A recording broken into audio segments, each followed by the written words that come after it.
I am David Miller, 70 years old, and for most of my life, I believed that providing for my family was enough to keep us close. I paid their bills, I opened my wallet whenever they asked, and I told myself that sacrifice was the same thing as love. But the day came when I could not give anymore, and that was the moment everything shattered. My son-in-law's anger turned my home into a battlefield. My daughter's tears revealed bruises she could no longer hide. And I realized the family I thought I was protecting might destroy me instead. What none of them knew was that I had one document locked away, a piece of truth that would change the course of everything. The question is, when the lies finally collapsed, who would be left standing? Stay with me, because once you hear it all, you will see how a single choice can tear a family apart. The front door slammed so hard that the whole frame rattled. I was in my bedroom folding laundry, the TV murmuring in the background, when I heard heavy footsteps pounding down the hallway. My heart skipped. At 70 years old, I had grown used to a quiet house. That silence had been my comfort for the past decade. But that afternoon, the storm had a name. Daniel.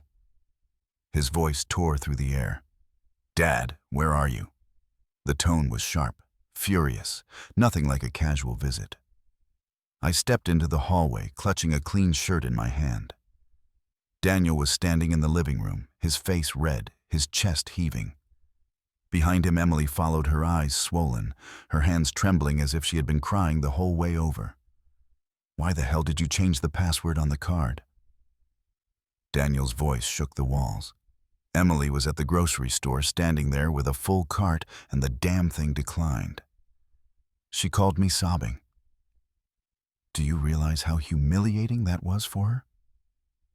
For a moment, I froze. It was my own son-in-law screaming in my living room, as if the roof we stood under belonged to him. I steadied my voice. "Daniel, lower your voice. This is my home." And yes, I changed the password. His fists clenched at his sides. "You what?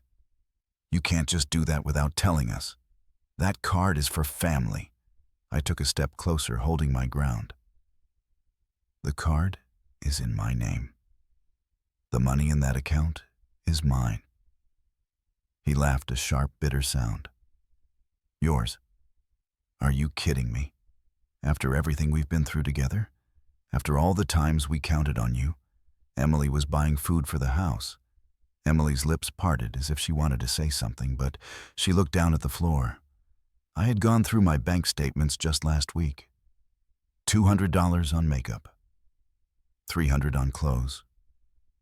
$500 at a restaurant I would never set foot in. Food for the house was not the truth. Daniel took 2 quick steps toward me, and suddenly the space between us felt dangerously small. His green eyes, the same shade as his mother's, burned with rage. At that moment, for the first time in my life, I felt an unfamiliar knot of fear twist in my stomach. I kept my voice even. "If you need money for something specific, we can talk about it like adults. But I will not keep my card open for anyone to use whenever they please. Just anyone." His voice rose higher. "She is not just anyone. She is your daughter-in-law. She is family." Emily's shoulders shook. She kept her gaze fixed on the floor, and it was then that I noticed it. A dark bruise blooming along her wrist, barely hidden by the sleeve of her sweater. My chest tightened. Daniel's pacing grew more violent, his shoes pounding against the hardwood floor. "I can't believe what I'm hearing. You have always been generous. You helped neighbors, strangers even. Now, when your own family needs you, you slam the door in our face." The word he spat at me cut deeper than his yelling. Miser.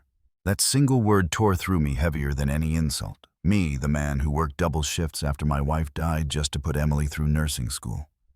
Me, who gave them the down payment for their first home. Daniel jabbed his finger at me. "Change the password back, right now." "No," I said firmly. "I will not. Emily finally whispered, her voice breaking. "Please, Dad." I turned to her, but before I could answer, Daniel stepped closer again. His voice dropped cold as ice. "If you don't fix this, you will regret it." "Are you threatening me, Daniel?"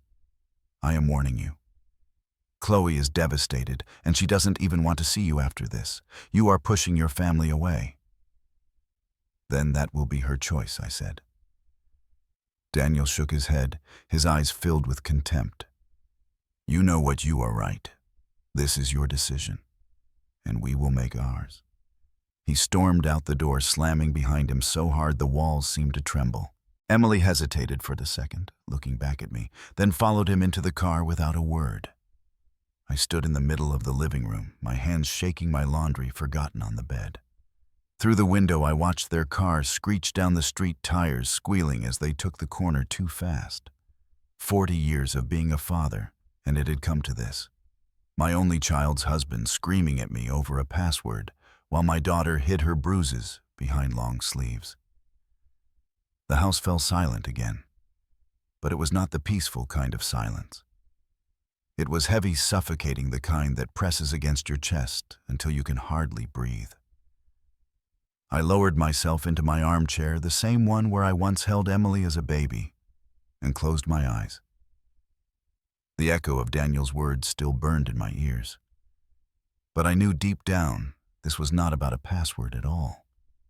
This was about control. This was about boundaries. And for the first time in years, I had said no. I had no idea that single word would be the spark that lit the fire waiting to consume everything I thought I knew about my family. I woke up the next morning to the sound of the coffee pot sputtering in the kitchen, the same sound that had started my mornings for as long as I could remember. The smell drifted through the house, warm and familiar, but it did not bring the peace it usually did. My mind was still full of Daniel's shouting, the bruise on Emily's wrist, and the silence that hung in the house after they left. I sat at the kitchen table with a cup of coffee and stared out the window at the garden. The begonias were just beginning to bloom, and the geraniums I had planted years ago stood strong along the fence. I used to think order and routine could protect me from the chaos of life. After Robert died back in 2010, it was the only way I managed to keep Emily and myself going. Meals at the same time, bills paid on the first of the month, holidays honored even when there was no one else around. Structure had been my anchor. I remembered the day Robert collapsed at work. He was a construction engineer, a man who spent his life building things for others, and yet no one could build anything strong enough to save him when his heart gave out. Emily was only 23 then, just finishing nursing school. She stood beside me at his funeral, trying to be strong, but I knew she was shattered. I promised her that day I would always be there for her. For years I kept that promise.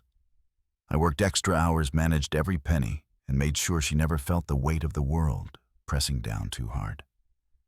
When she married Daniel in 2015, I told myself she had someone to share that weight with.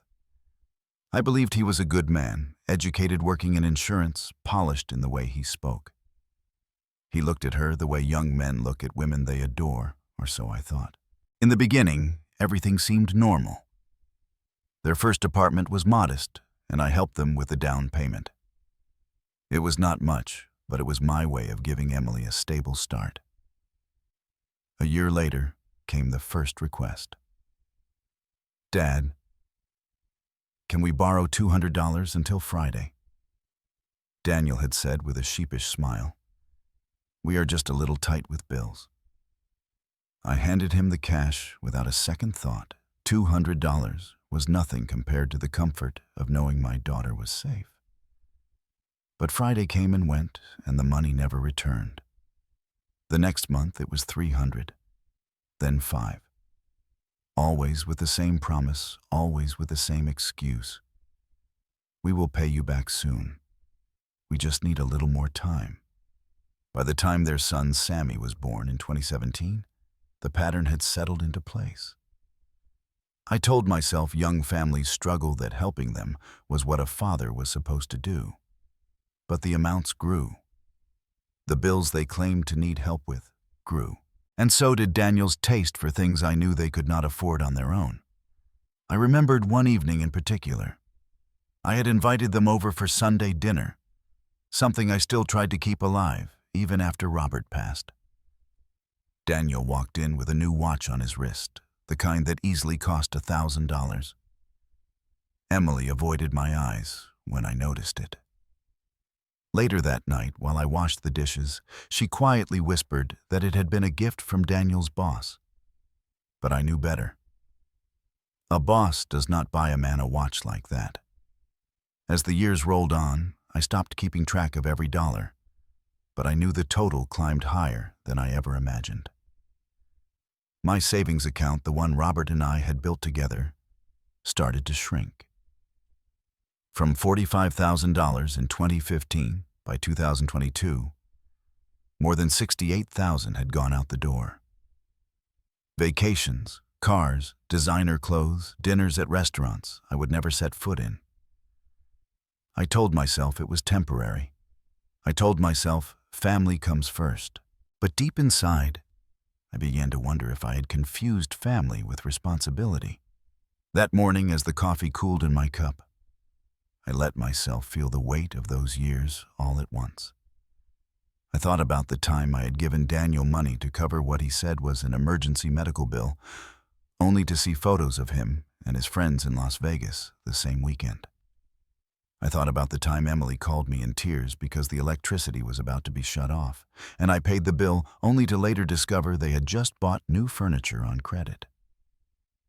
And then there was the memory that hurt the most. Sammy's birthday, his 5th. I had baked a cake myself, decorated the backyard with balloons ready to see him blow out his candles. Daniel arrived late carrying a gift wrapped in shiny paper. It was an expensive tablet. Emily smiled, but I could see the shadow in her eyes. After the party, she admitted Daniel had used my credit card to buy it. My grandson's gift, presented as if it were from his father, was bought with my money without my permission. I pressed my hands against my temples, trying to push the memories away. But they came rushing back one after another, each one a reminder that the line between generosity and being used had blurred long ago. The phone rang, pulling me back to the present. I let it go to voicemail. Daniel's voice filled the kitchen, sharp even through the machine. "David, you cannot do this. You cannot lock us out like that. We are your family. Fix this now before things get worse." The machine clicked off. The silence that followed was even heavier. I set my coffee aside and walked to the bedroom. Inside my closet was an old wooden box, the same one Robert had given me when Emily was born. I had kept every important document inside: insurance papers, deeds, savings certificates. For years I had not needed to open it. But now, as I reached for it, I felt the tremor in my hands. I did not know exactly what I was searching for, but I knew I had to remind myself what was still mine, what was still under my control. The box creaked open. Inside were the memories of a lifetime. Our marriage certificate yellowed at the edges. Robert's death certificate, the ink still sharp as the day I first held it. Old bank books. And at the very bottom, folded neatly, a life insurance policy Robert had signed years before he passed. My eyes stung. Emily was listed as the sole beneficiary. Not Daniel. Not anyone else. Just Emily. For the first time in days, I felt a flicker of strength. A reminder that even if Daniel thought he could twist me into submission, there were still lines he could not cross. I closed the box carefully, returned it to the closet, and sat on the edge of the bed. Outside, the Texas sun was already climbing high, casting sharp light across the room. I did not know then that what I had just found would soon become the very thing Daniel would try to take from me, and I did not know how far he would go to get it. The first sign came a few days later when I opened my mailbox.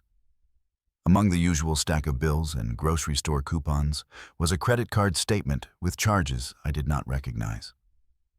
A hotel in downtown Austin. A steakhouse where a single dinner cost more than I spent on food in a week. A clothing boutique with prices I would never pay.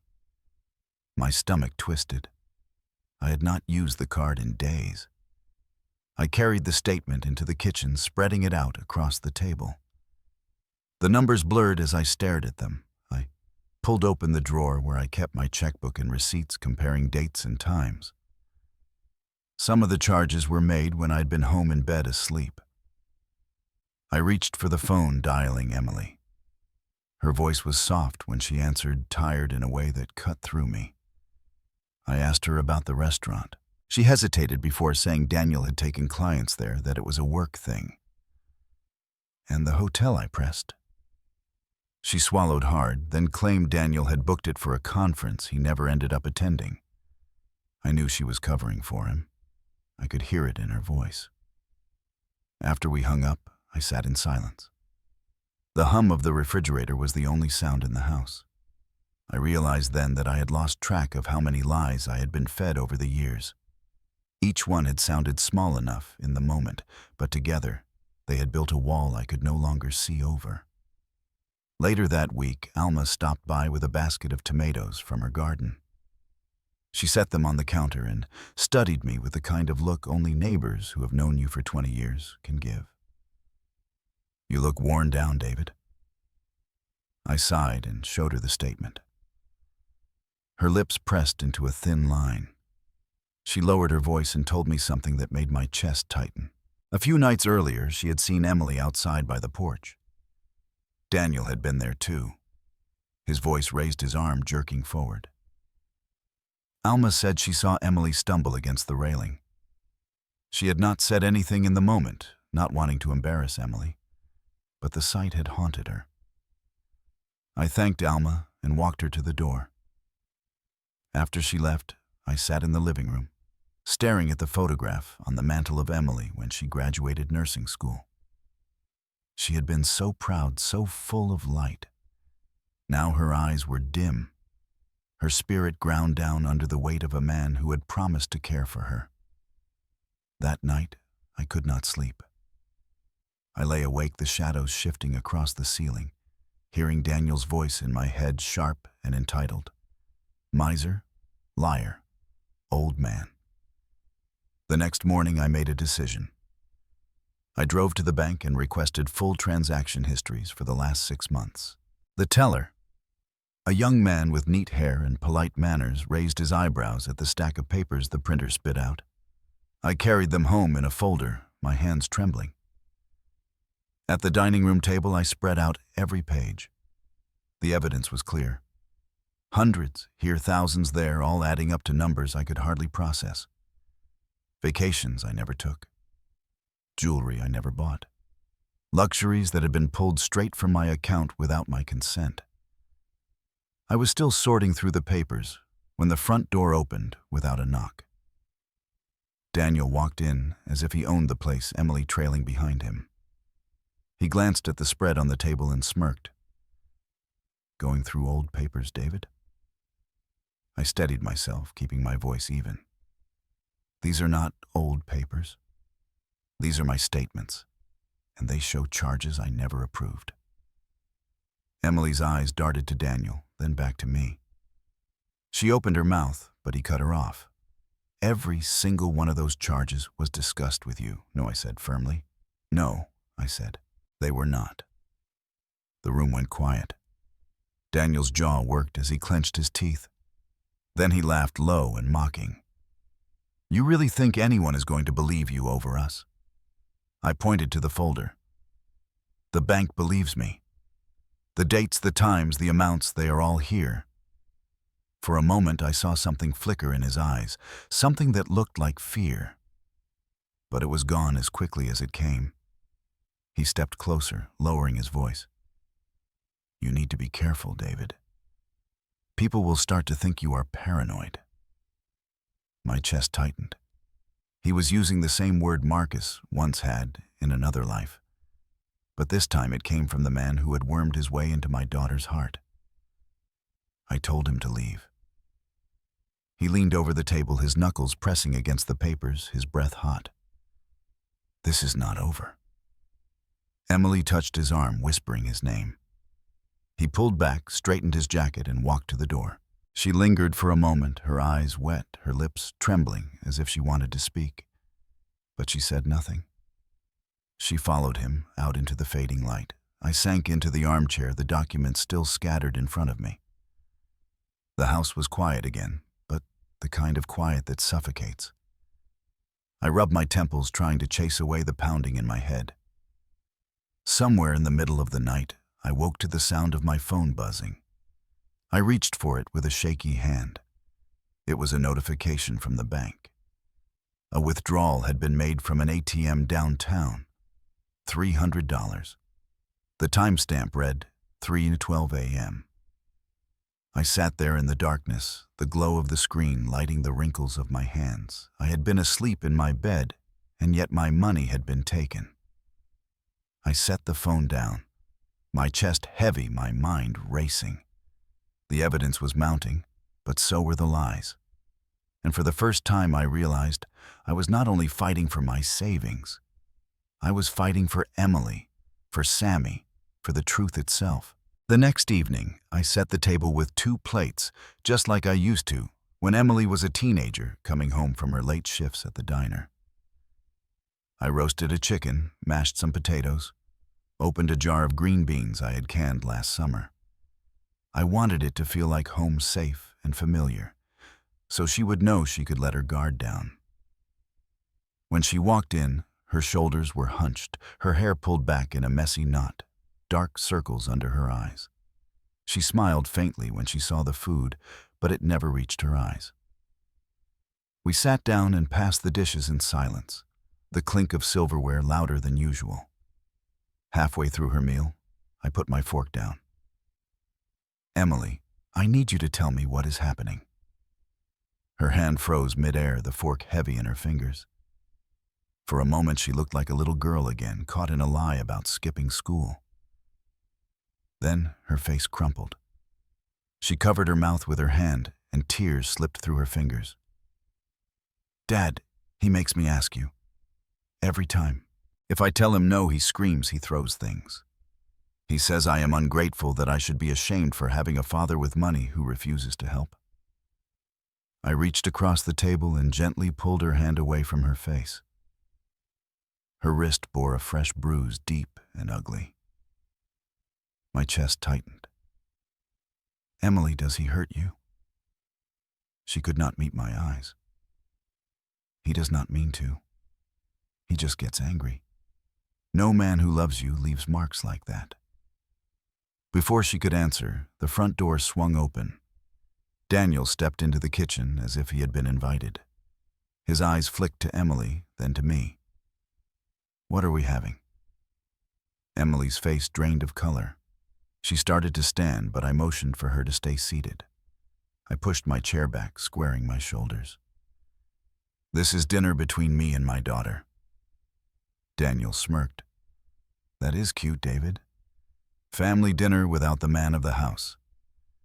"You are not the man of this house," I said. He leaned against the door frame, folding his arms. "You know what I think. I think you are trying to poison her against me." I stood, my hands shaking, but my voice steady. "I think you are doing a fine job of that yourself." Daniel's jaw tightened. He glanced at Emily, who stared at her plate, silent. He stepped closer, his voice low. "You are making a mistake." Emily flinched, whispering his name like a plea. He ignored her. "You keep forgetting, David, you are old. You are alone. Nobody is going to believe your stories." My blood pounded in my ears. I could feel anger bubbling in my chest, but I forced myself to keep calm. "I will not give you another dollar." The room went still. Daniel's lips curled. Then he slammed his hand down on the table, the dishes rattling. "You will regret this, old man." I locked eyes with him. "Get out of my house." For a moment I thought he might hit me. Then, with a bitter laugh, he spun on his heel and stormed out. The door slammed so hard, a picture frame crashed to the floor. Emily sat, frozen tears streaking her face. I walked over and put my hand on her shoulder. She shook her head. Dad, he will not forgive me for tonight. Then you cannot go back with him, I said. But she did. She picked up her coat with trembling hands and whispered that she had no choice. She left without finishing her dinner, her footsteps dragging as she walked to his car. I stood at the window, watching the taillights disappear into the night. My chest ached with helplessness. I had finally seen the truth up close, yet I still could not pull her away from him. That night I cleaned up the plates, scraped the untouched chicken into the trash, and sat alone at the kitchen table. The house was quiet, but my mind was not. I replayed every word, every bruise, every moment I had overlooked. I knew now that Daniel's greed was not the only danger. His temper was a fuse waiting to ignite. I leaned back in my chair and rubbed my temples. I was not just a father anymore. I was a witness. And witnesses had a responsibility. I turned off the lights and went to bed. But sleep never came. The image of Emily's wrist, purple and swollen, burned behind my eyes. The sound of Daniel's laugh still echoed in my ears. In the early hours, as the first light crept across the curtains, I promised myself something. I would not let him keep destroying her. I did not yet know how I would do it, but I knew I had to find a way.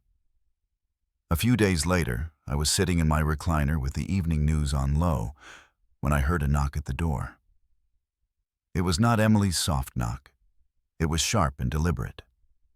I opened it to find Daniel standing there with his mother beside him.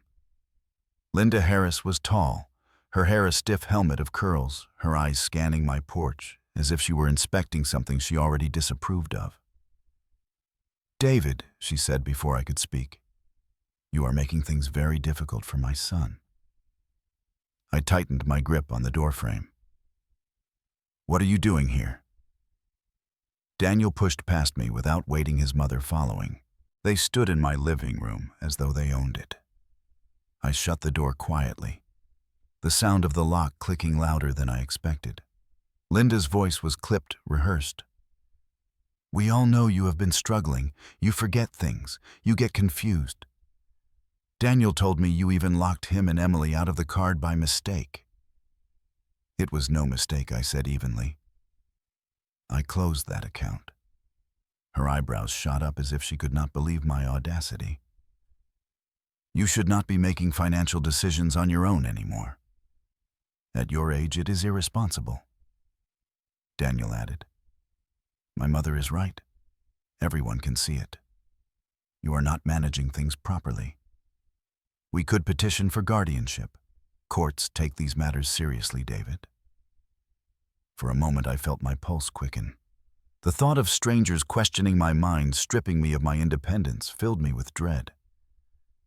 But then I steadied myself.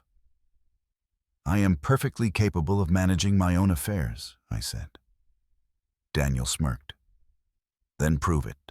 Linda crossed her arms, her voice laced with disdain. "Families fall apart when stubborn old men refuse to let go.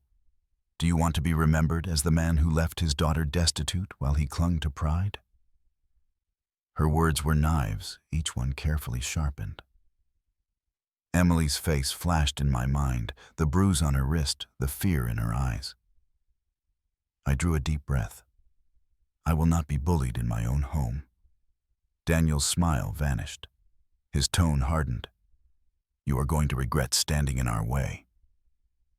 Linda gave me one last look of disgust before turning toward the door. "Come on, Daniel," she said. "We will let the courts handle this." When they left, the house felt smaller, the walls pressing in. I sat down heavily in my chair, my hands trembling. They were escalating. First the yelling, then the threats, now bringing his mother to corner me. I looked around the room at the photographs lining the shelves. Emily in her cap and gown. Robert with his arm around me at a picnic long ago. Little Sammy with cake smeared on his cheeks. This was my life, my family. And somehow Daniel had twisted it into something ugly. The phone rang later that evening. It was Emily. Her voice was hushed, as if she were hiding in another room. "Dad, I am sorry. I did not know he was going to bring Mom over." "It is not your fault," I said softly. She paused. "He is angry. Angrier than I have ever seen him. He says he is going to file papers, says the court will give him control." My jaw tightened. "He can try." Her voice broke. "Dad, I am scared." I closed my eyes, listening to the sound of her breathing on the other end. "You are not alone, Emily. Remember that." After we hung up, I paced the length of the living room. My mind was racing. Guardianship, control. Words meant to strip me of everything I had built. I needed to prepare. I needed to gather every document, every piece of proof that showed I was of sound mind and in full control of my finances. I spent the next morning at my desk, pulling out folders, checking dates, highlighting transactions. Robert had always said the details were where the truth lived. I was determined to find them. That afternoon, Alma stopped by again with a jar of pickles. She noticed the papers spread out and raised an eyebrow. "Trouble?" I nodded. "Worse than I thought. They are trying to paint me as incompetent." She frowned, her hands on her hips. "David, you are sharper than half the people our age in this neighborhood. If they take you to court, I will tell the judge exactly what I have seen." Her words steadied me. A small flicker of reassurance in the storm. That night, as the sun dipped low and the cicadas hummed outside, I sat alone at the kitchen table, the lamp casting a yellow glow across the documents. My chest felt heavy, my heart pounding. They were coming for me not just for my money, but for control over every part of my life. I knew I had to be ready.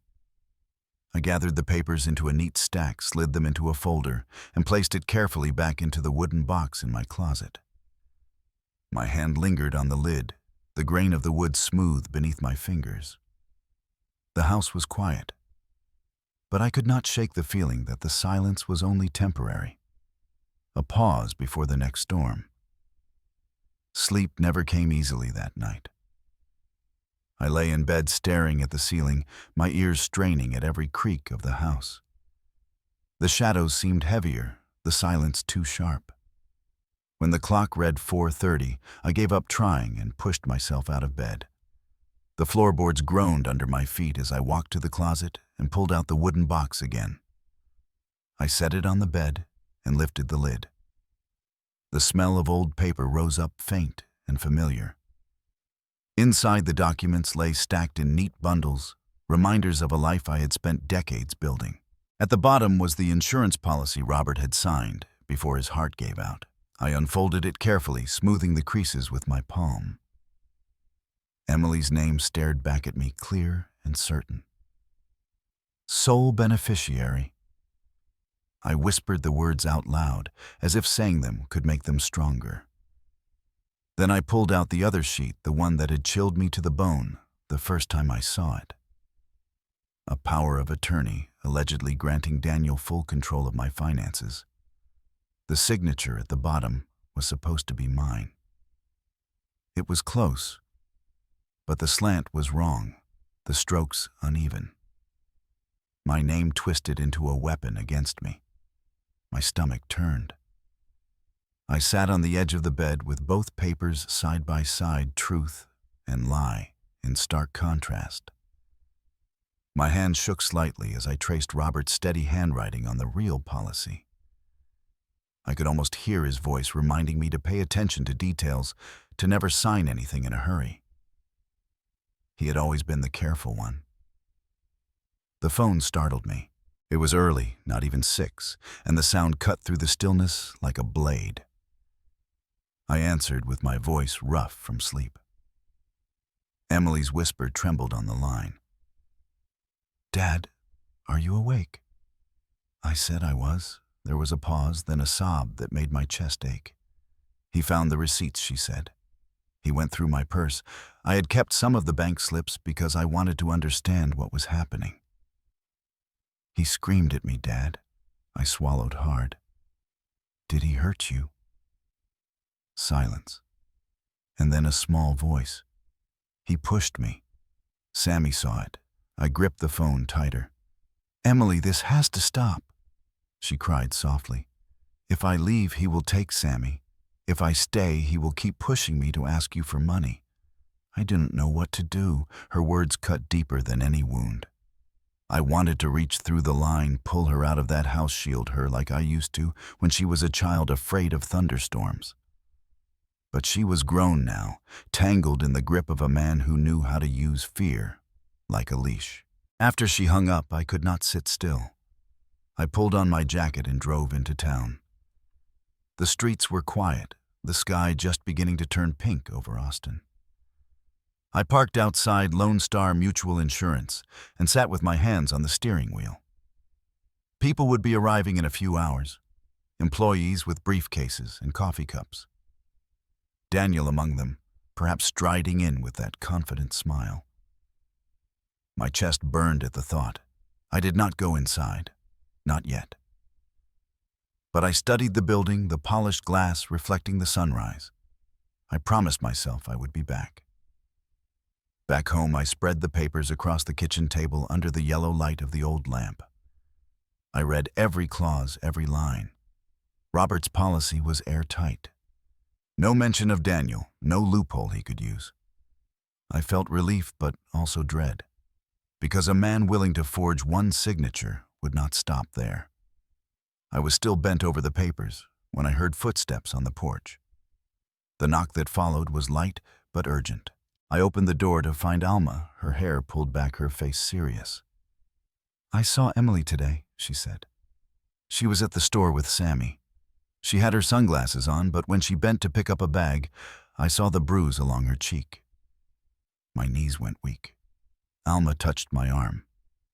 You cannot fight this alone, David. You need help. Someone who knows the law. Her words settled deep in me. She was right. This was no longer just family business. It was abuse, it was fraud, and it was dangerous. That evening, I sat in my armchair, the documents stacked neatly in the wooden box again. The hum of the air conditioner filled the silence, but my thoughts were louder. I could see Emily's face, pale and tired. I could hear Daniel's threats, his mocking laugh. I closed my eyes and remembered the day Emily was born. Robert had stood in the hospital hallway holding her tiny pink hat in his big rough hands, grinning like a boy. He had made me promise to protect her, no matter what. That promise had carried me through every hard year, every long night. And now it was burning in my chest like a command I could not ignore. I stood and walked to the kitchen window. Outside, the streetlights flickered on, one by one. The neighborhood looked peaceful, but inside me a storm was gathering. Daniel thought he could forge, threaten, manipulate, and break us down. He thought my age made me weak. I rested my hand against the cool glass. He was wrong. The night deepened, but I stayed by the window, my thoughts sharper than they had been in years. I was no longer only a father or a grandfather. I was a man with evidence, with witnesses, with the truth itself, sitting in a box at the foot of my bed. And for the first time since this nightmare began, I felt not just fear, but something stronger rising inside me. A plan was forming piece by piece in the stillness of the house. The next morning I woke with a clarity I had not felt in months. The sunlight streamed through the blinds sharp and bright, and instead of shrinking under it, I let it fuel me. I dressed slowly, buttoning a clean shirt, knotting a simple tie. I had worn ties my whole working life, and today I needed to feel that part of myself again. I gathered the wooden box from under the bed, placed it gently in the passenger seat, and drove into town. My old Chevy rattled a little, but the engine still carried me. The streets of Austin bustled with people heading to work, sipping coffee from paper cups, their lives untouched by the storm raging in mine. I envied them, but I also envied their ignorance. The law office was on the corner of 6th Street, a modest brick building with a brass plaque that read Harris and McCoy. I had chosen it because Alma swore by Vincent Harris, a lawyer with a reputation for standing up to bullies. I parked, held the box tight against my chest, and walked inside. The receptionist greeted me kindly, asked me to wait. And a few minutes later, a tall man in his 60s with gray hair and a calm face stepped into the lobby. "David Miller," he said, extending his hand. "I'm Vincent Harris. Come on back." His office smelled faintly of leather and old books. The shelves were lined with law journals, photographs of his family, and a framed certificate from the Texas bar.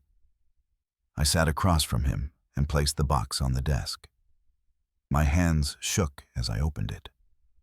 I told him everything. I told him about Robert's policy, about Daniel's forged document, about Emily's bruises, about the threats, the late-night calls, the way he had twisted family into chains. My voice cracked once or twice, but Vincent listened without interrupting, only nodding his pen, moving steadily across a yellow legal pad. When I finished, he leaned back. "Mr. Miller, what you are describing is family financial abuse fraud and domestic abuse combined. It is serious, and you are right to act now." I asked if I had enough proof.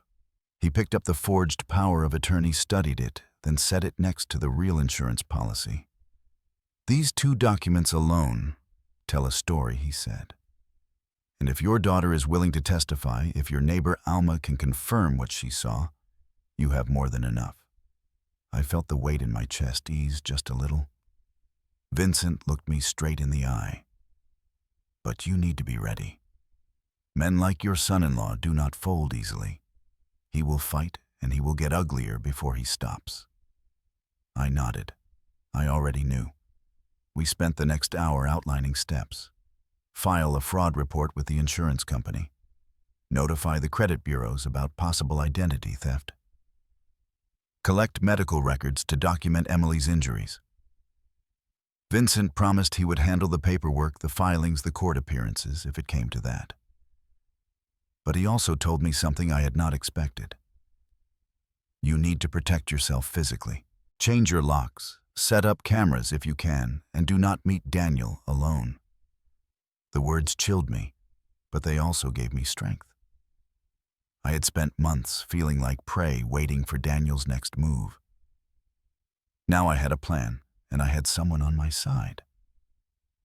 When I left the office, the sun was high, and for the first time in a long time, the light did not feel harsh. That evening, Emily came over with Sammy.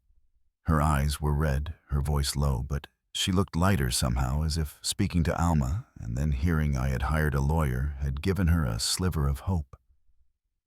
Sammy ran into my arms, his little hands clutching my shirt. "Grandpa," he whispered, "can we stay here tonight?" I looked at Emily, and she gave a tiny nod. "Please, Dad." "Just tonight." I told them, of course. I set up the guest room with fresh sheets, made grilled cheese sandwiches, and poured Emily a cup of chamomile tea. She sat at the table, her fingers wrapped around the mug like it was an anchor. "Dad, he will come looking for us." "I know," I said, "but tonight you are safe." Her eyes filled again, but this time with gratitude. Later, after Sammy was asleep, she confessed the part she had been too ashamed to tell before. Daniel had taken her phone, tracked her bank accounts, even followed her to work once to see who she was talking to. He told her if she ever tried to leave, he would take Sammy and make sure she never saw him again. I reached across the table and held her hand. "Emily, we will not let that happen." She looked at me, her lip trembling. "How can you be so sure?" "Because I have proof," I said. "And because I have a lawyer now." The clock ticked on the house quiet, except for the hum of the refrigerator. For the first time in weeks, I felt like maybe we had a chance. But just as I let myself believe in that hope, headlights swept across the front window. My chest tightened. Emily froze. A car door slammed. Footsteps crunched across the gravel. Then came the pounding at the door, sharp and angry. Emily whispered, "It's him." I stood, my knees weak but my resolve firm. I motioned her toward the hallway. "Take Sammy and stay quiet." The pounding grew louder, Daniel's voice carrying through the door, low and furious. "David, open! David, open this door right now!" Daniel barked, his voice thick with anger that rattled straight through the wood. I stood just beyond the frame, my hands pressed flat against the wall to steady myself. For a moment I thought about answering, about meeting his fury with my own. But then I remembered Emily's bruised cheek and Sammy's frightened eyes. I stayed silent. The pounding kept up for nearly a minute, then stopped. I heard him curse under his breath, a sound that carried into the night air, followed by the crunch of gravel as he walked away from the porch. I stayed frozen until his car's engine roared down the street, the taillights fading into darkness. When the silence returned heavier now, I walked to the front window and pulled the curtain back just enough to see the road. Empty. Still, I could not shake the sensation that he was watching, waiting for me to make a move. The next morning, my phone rang before the sun had fully risen. It was Alma. She had heard Daniel's shouting from across the street. "David, you cannot let this continue. He is trying to scare you. You need someone on your side who knows the system." Her words echoed what had been forming in my own mind. I told her I was ready. She gave me the name of a lawyer she trusted, a man named Vincent Harris.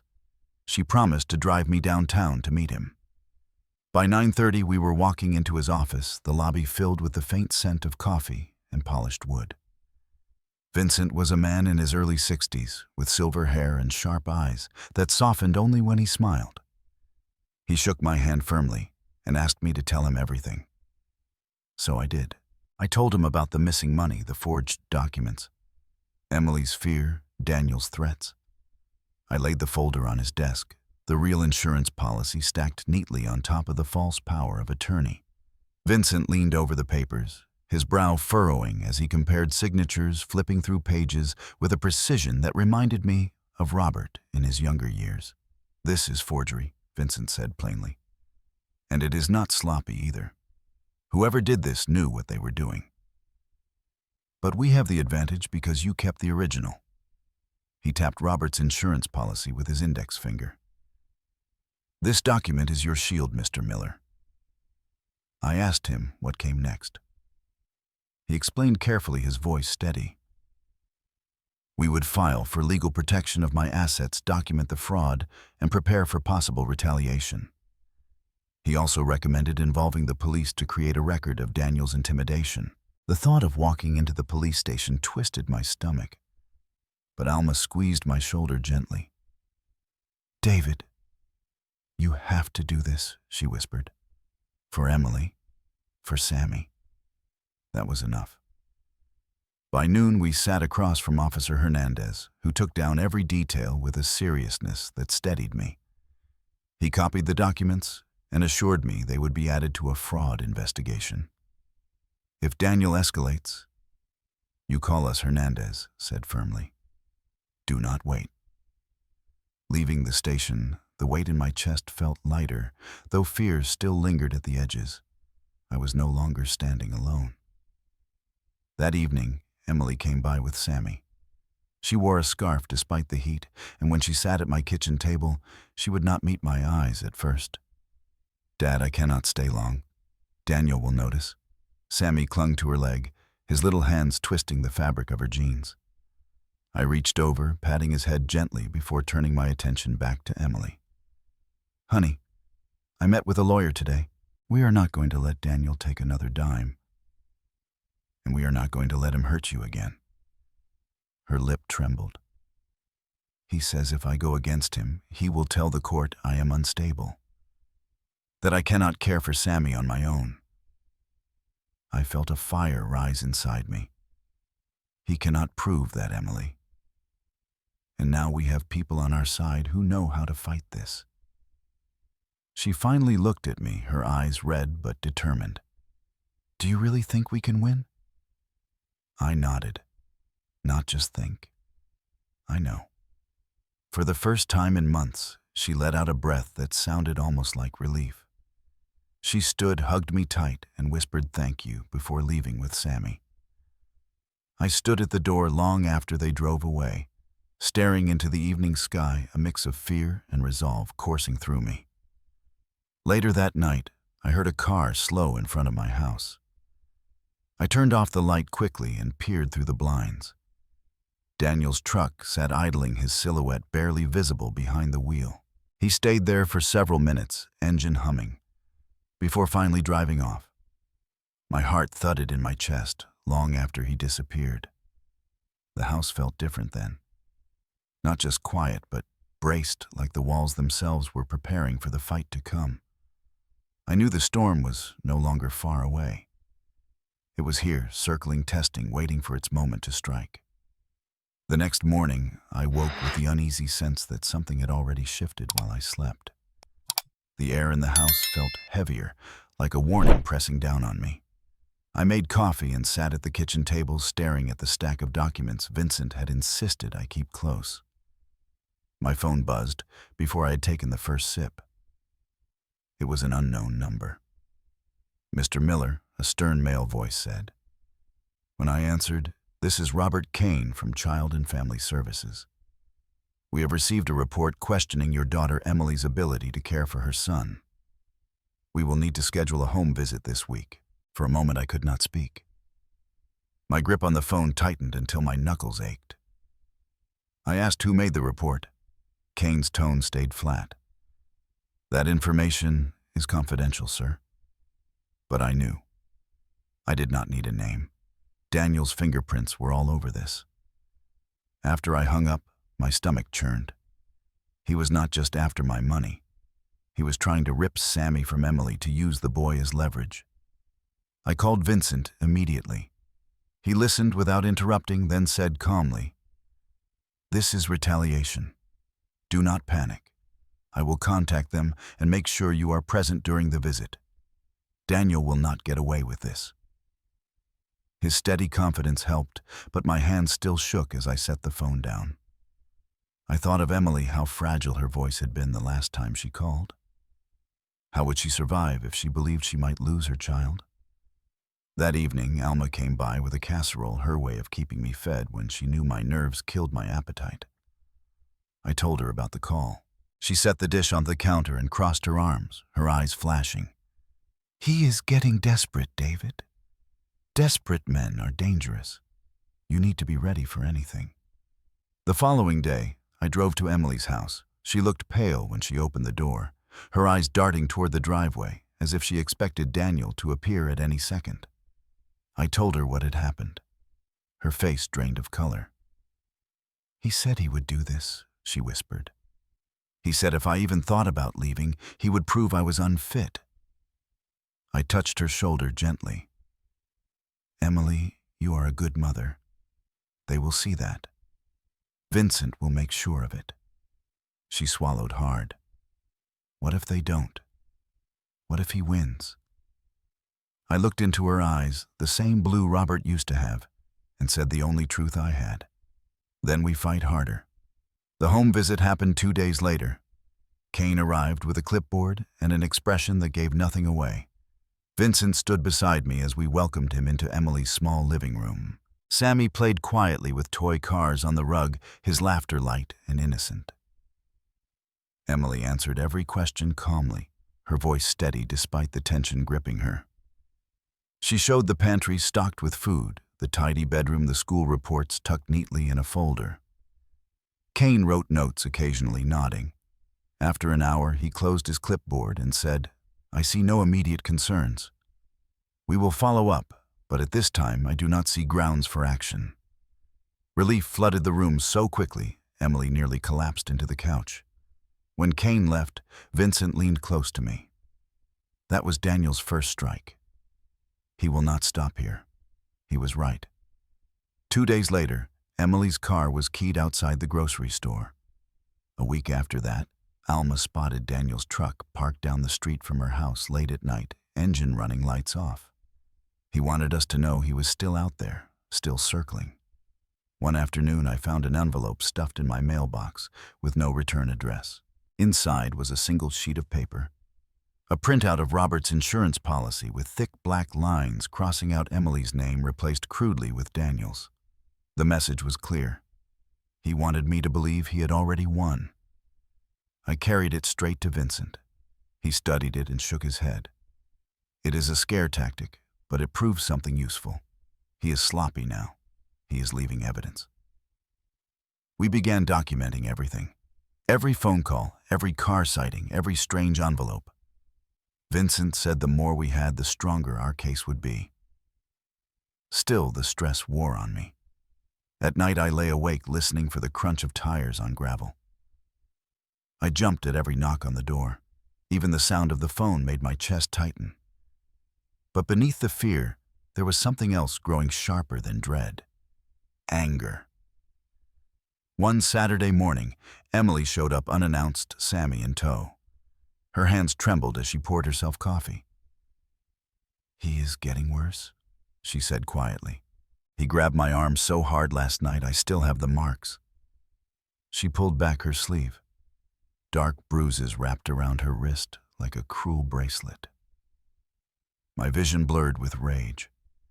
That was the moment I knew this was no longer just about protecting money or documents. This was about saving my daughter. I promised her then and there that she would not face him alone. I told her Vincent was building the case piece by piece. I told her we would not stop until Daniel had no power left. She nodded, tears streaking her cheeks, and whispered, "Please, Dad, don't let him take Sammy from me." After she left, I stood at the window watching her car drive away. The neighborhood looked the same as always, kids riding bikes, sprinklers spraying lawns, dogs barking in the distance. But I knew our lives had changed forever. The battle was no longer something coming. It had begun. And Daniel was about to learn that I was not the weak old man he believed I was. I woke before dawn, the house cloaked in a heavy stillness that felt like the air before a thunderstorm. I sat at the kitchen table, the same place where Robert and I had planned every important step of our lives, and spread out the folders Vincent had given me. Each page was a weapon, now each signature and date a shield against Daniel's lies. My coffee went cold as I read them over and over, memorizing every detail. By mid-morning, Vincent called. His voice was calm, steady, the way a man sounds when he knows the terrain he is walking into. "David, the judge, scheduled an emergency hearing. Daniel has filed a petition claiming you are unfit to manage your finances. He is asking the court for guardianship." The words stung, even though I had expected them. "He wants to paint you as paranoid," Vincent continued. "But we have the evidence. Bring everything. We will show them the truth." The courthouse loomed over downtown Austin, its pale stone walls glowing in the sunlight. Alma met me on the steps, slipping her arm through mine like a sister.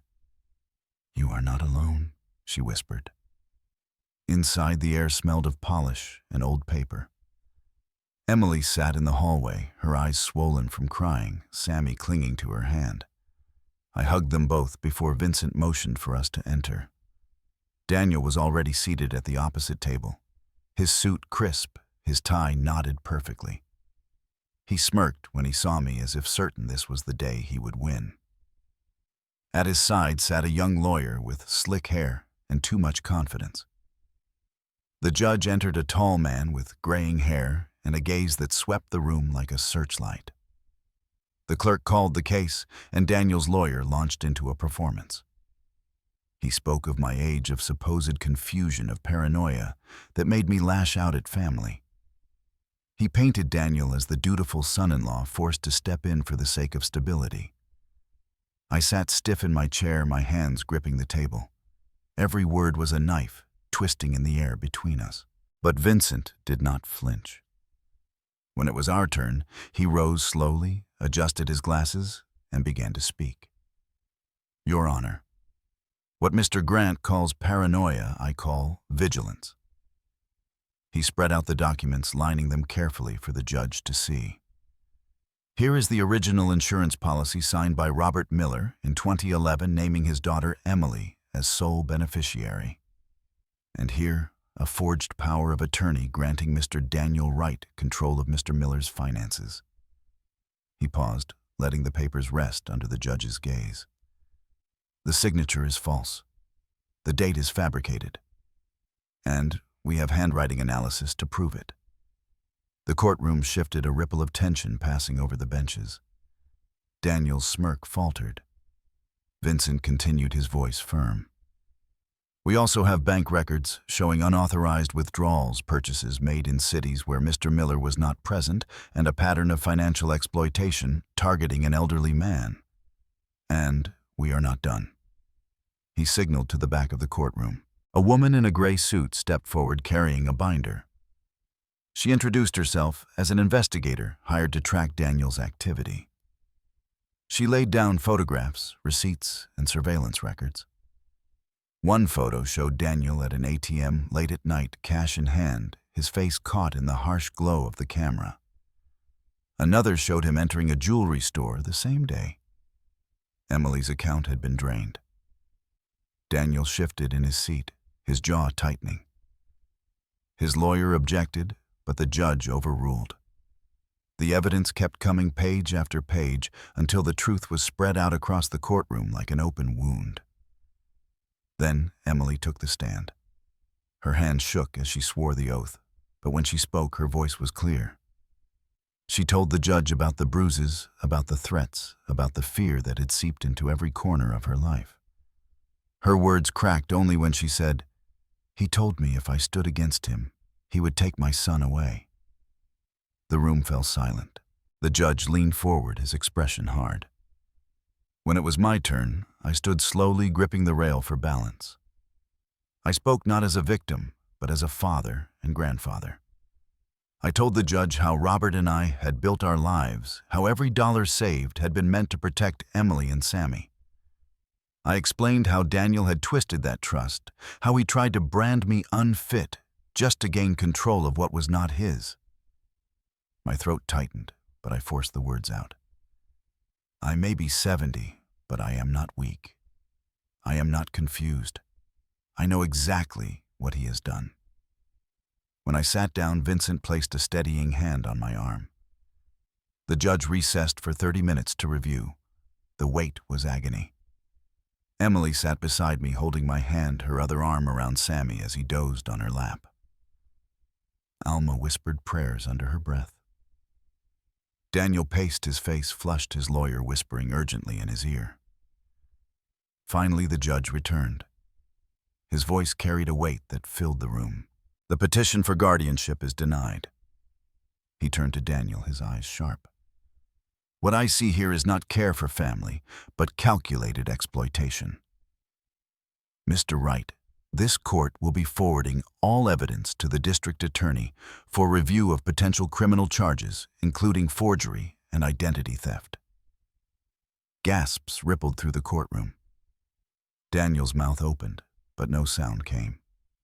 The judge continued. Furthermore, Mr. Wright is ordered to have no direct contact with Mr. Miller, his daughter, or his grandson. Violations will result in immediate arrest. The gavel came down sharp and final. Relief surged through me so fast my knees nearly buckled. Emily began to cry openly, clutching Sammy to her chest. Alma wrapped her arms around us both. Daniel stood frozen, his face pale, his lawyer tugging at his sleeve. His eyes met mine one last time, and in them I saw not victory but rage, raw and simmering. As we stepped out into the Texas sunlight, Vincent leaned close. This was only the first battle. He will not go quietly. I nodded, feeling the truth of it settle deep in my bones. The fight was not over. It had only changed shape. The days after the hearing passed with a strange stillness, as if the air itself was waiting to see what Daniel would do next. Emily stayed close, bringing Sammy to my house, more often both of them clinging to the safety of familiar walls. Alma checked in daily, her presence a steady comfort. But under the calm, my nerves stayed raw. I knew Daniel was not finished. One evening, Vincent called with a gravity in his voice I had come to recognize. David, there is something you need to know. Daniel has been reaching out to people trying to stir rumors about you. He is saying you only fought him because you are hiding something in your finances. He is trying to paint you as dishonest. I let out a bitter laugh. After all he had done now, I was the liar. Vincent paused before speaking again. Do not dismiss this. People in the community can be swayed by half-truths. It is a tactic to weaken you to make you doubt yourself. That night I sat on the porch with Alma watching the cicadas buzz in the trees. I told her what Vincent said. She shook her head firmly. David, people here know you. They know who you are. Do not let his poison sink into you. But the next morning at the grocery store, I felt the sting of what Vincent warned me about. A neighbor avoided my eyes. Another whispered something to her friend as I passed. Their glances cut deeper than I wanted to admit. By the time I reached the car, my hands shook. Emily noticed my silence when I came home. Dad, don't listen to it. Daniel is trying to break you down. That is all he has left. Her words helped, but unease lingered. That evening, I walked through the house, touching the framed photos on the walls, Robert's old watch on the mantel, the heirlooms we had worked so hard to keep. Each item reminded me why I was fighting. It was not only about money. It was about protecting the legacy of my family from being twisted by greed. A week later, Vincent called again, this time with a spark of determination. We have tracked Daniel's activity further. He opened 2 additional credit accounts in your name, David. They total nearly $15,000 in debt. The room tilted around me. How could someone stoop so low, dragging me into debts I had never agreed to? Vincent's tone hardened. This is identity theft. We will add it to the case. The DA will have more than enough to move forward. That night, Emily came by after putting Sammy to bed. She sat at my kitchen table, her hands wrapped around a mug of tea she barely touched.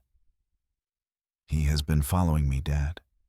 After work, after Sammy's school. I see his truck in the rearview mirror. The words hollowed me out. I felt my jaw tighten, rage bubbling in my chest. Has he confronted you? She shook her head. Not yet, but the look on his face. It is like he is waiting. I promised her then no matter what she would not walk this road alone. Alma insisted Emily and Sammy stay at my house for a while. The next evening, I set up the spare room, putting clean sheets on the bed Robert and I had once kept for visiting family. When Emily and Sammy arrived with a small bag of clothes, the house felt full in a way it had not in years. Sammy's laughter echoed down the hall as he discovered the old toy box I had saved in the attic. For a moment, hope returned. But Daniel was not finished. A few nights later, long after Emily and Sammy had gone to bed, I heard footsteps on the gravel outside. I moved to the window and peered through the blinds. His truck was their headlights, off his shadowed figure leaning against the hood. My chest tightened, but I refused to hide. I stepped onto the porch, the night air thick around me. He straightened his face, catching the faint glow of the streetlight. You think you won, old man? He said, his voice low and sharp. But this is not over. I have ways. I held his gaze, my heart pounding, but my voice steady. You already lost, Daniel. You just cannot see it yet. His jaw clenched, his fists curling at his sides. He stepped closer, then stopped as Alma's porch light across the street flicked on. She had seen him too. Her silhouette filled the doorway, phone in hand. Daniel cursed under his breath, turned and got back into his truck. Gravel spit under his tires as he sped off into the dark. I stood there long after he left, the cool night air brushing against my face. The fight was not over, but I could feel the tide shifting. He was no longer in control. He was lashing out, desperate, reckless. Inside, Emily stirred in the hallway, her eyes wide with fear. Was that him? I nodded. "He will not stop," she whispered. I put my arm around her shoulder and guided her back toward her room. "He will stop, Emily. One way or another, he will." When the house quieted again, I sat at the kitchen table, the wooden box, with Robert's documents resting in front of me. I opened it, running my hand over the familiar papers, the insurance policy that carried Robert's steady signature. This was more than proof. It was a promise. And I knew the end was coming soon. Not just for the lies Daniel had spun, but for the grip he thought he had on us. The day the final hearing arrived, the air felt heavy with summer heat, the kind that clings to your skin and makes the world seem slower. Emily sat beside me in the courthouse hallway, her hand gripping mine so tightly I could feel the tremor in her bones. Sammy played with a toy truck on the bench, innocent to the weight pressing down on us. Alma hovered nearby, whispering prayers under her breath, her presence a shield against the fear that kept creeping in. Vincent walked toward us, his leather briefcase in hand, his expression calm but intent. "Today is the day. David," he said, "we will end this." I nodded, my throat dry, and followed him into the courtroom. Daniel was already there, pacing in his suit like a restless predator. His lawyers sat at the table, papers spread out as though a fortress of lies could protect them. Daniel looked up when we entered, his eyes locking on mine. The smirk he wore was thinner now, less certain, but the defiance was still there. The judge began with a steady voice calling the case. Vincent rose and spoke first, laying out the months of evidence with precision. Bank records, fraudulent accounts, forged documents, and finally the testimony of the handwriting expert who confirmed what I had known from the start. The signature Daniel had used to try and steal everything was not mine. Then came the testimony that cut through the room like a blade. Emily stood, her voice shaking at first, but growing stronger as she described the bruises, the threats, the nights she felt her son's safety slipping through her fingers. When she lifted her sleeve and showed the judge the fading mark on her arm, the silence in the courtroom was heavy enough to crush the air from my chest. Daniel's lawyer tried to twist it, painting Emily as emotional exaggerating. But when the district attorney's representative stepped forward with evidence of the fraudulent credit accounts all tied to Daniel's address, the room shifted. Even the young lawyer's confidence cracked as the truth stacked higher and higher against them. Daniel exploded, then slamming his palm against the table. "This is all lies," he shouted, his face red, sweat glistening at his temples. "They are turning my family against me." He pointed at me, his voice shaking with rage. "He is senile and she is weak. They are using this to ruin me." The judge's gavel struck sharply. "Mr. Wright, enough. Sit down." The outburst was his undoing. In that moment, the polished mask he had worn for months slipped away, and the judge saw him clearly for what he was. When it was my turn to speak, I rose slowly, leaning on the rail for strength. My voice came steadier than I expected. "Your Honor, I am 70 years old. I have lived a life built on hard work and trust. I buried my wife and promised her I would protect our daughter and grandson. I kept every record, every receipt, every policy because I knew one day it might matter. And today, it does. Daniel Wright tried to steal my money, my dignity, and even my family. But I am here to say I will not let him." I sat down, and for the first time in months, I felt no fear, only resolve. The judge took a long pause before speaking. His words fell heavy and final. Based on the overwhelming evidence, the court finds Daniel Wright guilty of financial exploitation, identity fraud, and forgery. His petition for guardianship is not only denied, but referred for criminal prosecution. Effective immediately, all fraudulent accounts are voided and removed from Mr. Miller's record. Furthermore, Restitution is ordered in the amount of $40,000 to be paid to Mr. Miller, and a permanent restraining order is issued. Daniel's face drained of color. He started to shout again, but the bailiff's hand on his shoulder silenced him. Emily pressed her hands to her face, sobbing, and Sammy, not understanding, hugged her leg. Alma reached for me, her hand warm against mine, and Vincent leaned closer with a quiet smile. "It is over, David." When we stepped outside into the hot Texas sun, the world looked brighter. The courthouse steps that had felt like a mountain now felt like the path back to freedom. Emily held Sammy close, tears still streaking her cheeks, but her shoulders no longer hunched with fear. Life slowly began to return to something we could recognize. Emily and Sammy moved into a small rental house near mine, a place filled with light, where laughter returned to the rooms. Alma became more than a neighbor, a constant presence, whose strength held us up when ours faltered. Vincent checked in often, not just as my lawyer, but as a friend who understood the weight of survival. There were days when I still woke in the middle of the night, expecting the sound of tires in the driveway, or a fist on the door. But each morning when I opened the wooden box and saw Robert's insurance policy safe inside, I felt steadier. It was more than a document. It was proof that truth, though threatened, could not be erased. Daniel's trial moved forward, but it no longer haunted me. The law had stepped in where my strength alone might have failed. The man who tried to tear apart everything we built had lost not just in court, but in life. I spent more time in the garden, tending the roses Robert had planted decades ago. Emily and Sammy often joined me, their laughter carrying through the yard. Alma brought iced tea and stories, and for the first time in a long time, I felt something like peace. Looking back, I realized Daniel had miscalculated.